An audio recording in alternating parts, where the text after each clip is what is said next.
आखिरत में सफलता दे और इंशाअल्लाह। सर मैं मेरे पति को मैं शुक्रिया करना चाहती हूँ, उनके तरफ से मैं इतने बड़े इस्लाम में आई इंशाअल्लाह और मुझे नसीब दाखिल हुआ कि मुस्लिम में मैं नमाज पढ़ूं, ये इतनी अच्छा ही देख सकूं।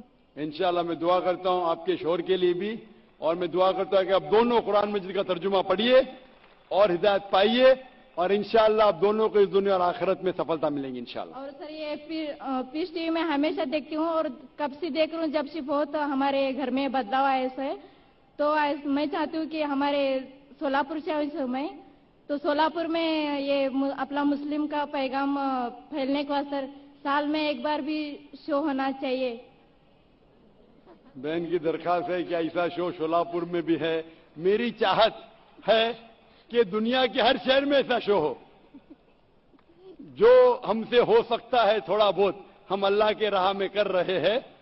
अभी आपका फर्ज है, आप इस शो को देखो और ऐसा शो आपके वहां करो। हर मुसलमान का फर्ज है कि वो अल्लाह का पैगाम गैरों तक पहुंचाए। यहां माशाअल्लाह लाखों का मजमा है, पूरी दरिया है माशाअल्लाह इंसानों की। इसमें तकरीबन 20 से 25% गैर मुसलमान हैं। अब मुसलमान का फर्ज है कि आपको पैगाम मिल चुका है अल्लाह की तरफ से, आप गैरों तक पैगाम पहुंचाओ। जो भी आपके हैसियत में है, जो भी आपके हैसियत में मुमकिन है वो कीजिए। इंशाअल्लाह अल्लाह ताला आपकी मदद करेगा, और इंशाअल्लाह अगर हर मुसलमान ये पैगाम गैरों तक पहुंचाए तो हर शहर में ऐसा पीस कॉन्फ्रेंस होगा और दुनिया में सिर्फ अमन और सलामती रहेंगी। जी, माइक नंबर 5 से खातून सवाल कर सकती हैं। Hello sir, I'm Palak Loyalka from Kharghar. I'm a student. I just wanted to say something about the person who said, first asked you the question about idol worship. I'm a follower of Lord Krishna, and I just remember something that my aunt once told me, and I just wanted to say that it's like when we do idol worship, it's when we have a picture of them, or we can feel them.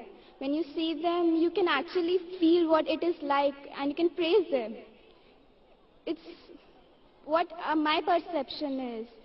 So I just wanted to say that when related to the first person who asked you to, he doesn't know what he feels about idol worship.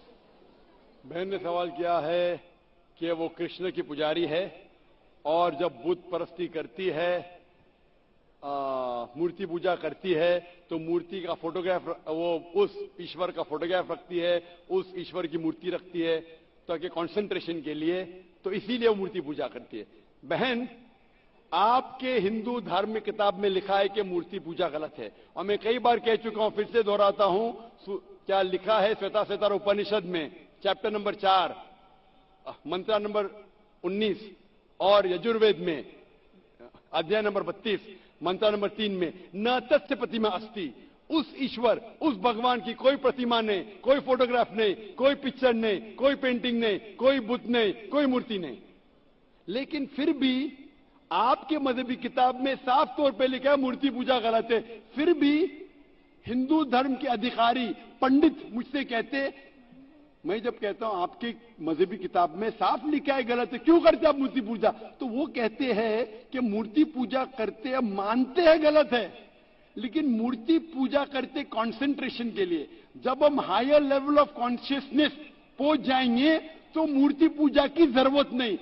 पहले शुरुआत में concentration के लिए मूर्ति जरूरत है, higher level पे, higher consciousness पे मूर्ति की जरूरत नहीं। तो मैं उनसे कहता हूं, उन पंडितों से और आपसे भी, हम मुसलमान हायर कॉन्शियसनेस पहुंच गए, हमें मूर्ति की जरूरत नहीं।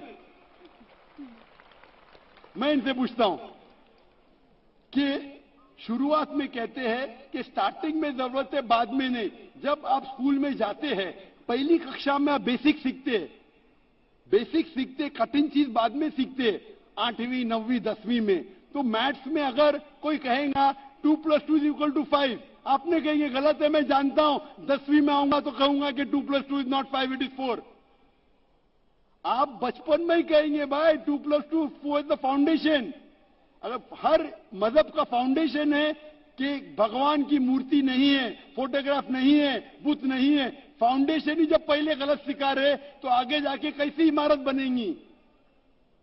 तो इसीलिए इन पंडितों से जब मेरा बहस होता है, गुफ्तगू होती है, वो जवाब ही नहीं दे सकते। वो बोलते मानता हूं कि हमारी मजहबी किताब में गलत है, लेकिन फिर भी इनिशियली कंसंट्रेशन के लिए। तो मैं कहता हूं कि हम मुसलमान इनिशियली भी हमें जरूरत नहीं मूर्ति की ना बुत की।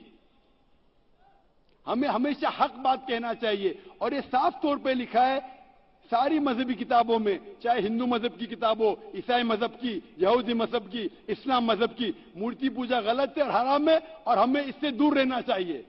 हमें खुदा की कलाम पे, खुदा के कलाम पे, खुदा के अहकामात पे अमल करना चाहिए, ये दीन के ठेकेदारों के नहीं।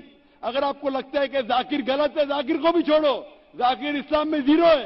अगर जाकिर वो बात कर रहा है जो खुदा से मिलती है, जो आखिरी पैगंबर से मिलती है, इसीलिए मैं हवाला देता हूं, chapter number verse number, chapter number verse number. इतने हवाले थोड़ी फेंक रहा हूं मैं, आप चेक करो और जाके तहकीक करो, संतुष्ट हो जाएंगे तो अमल करो। तो मैंने इतने हवाले दिया हूं बहन, आप मानते हैं कि बुत परस्ती गलत है अभी? Sir, I completely agree with what you said. माशाल्लाह, आप अग्री करते हैं लेकिन अमल नहीं करते। There's another point of it.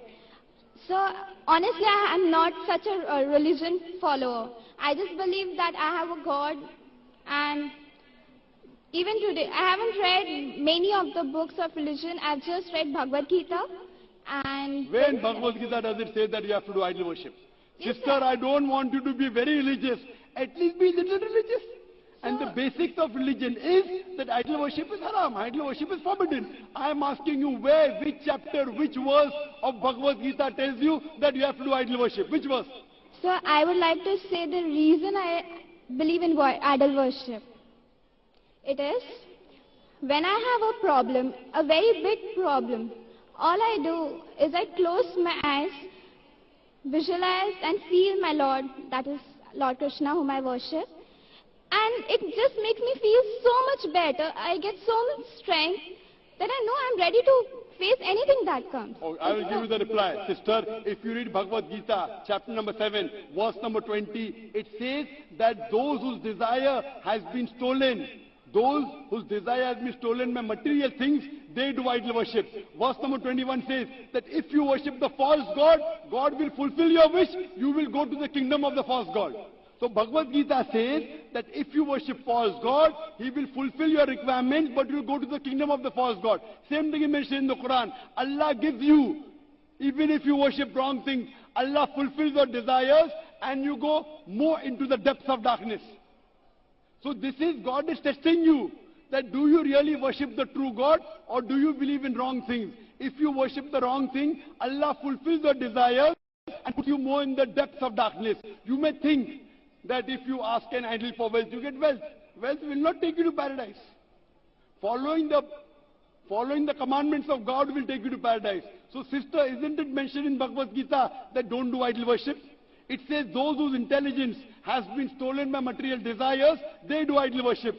So do you mean, I'm asking you, are you a materialistic person? I don't think so. So then why do you do idol worship? You are going against the teachings of Bhagavad Gita. I get it. I would like to think about it.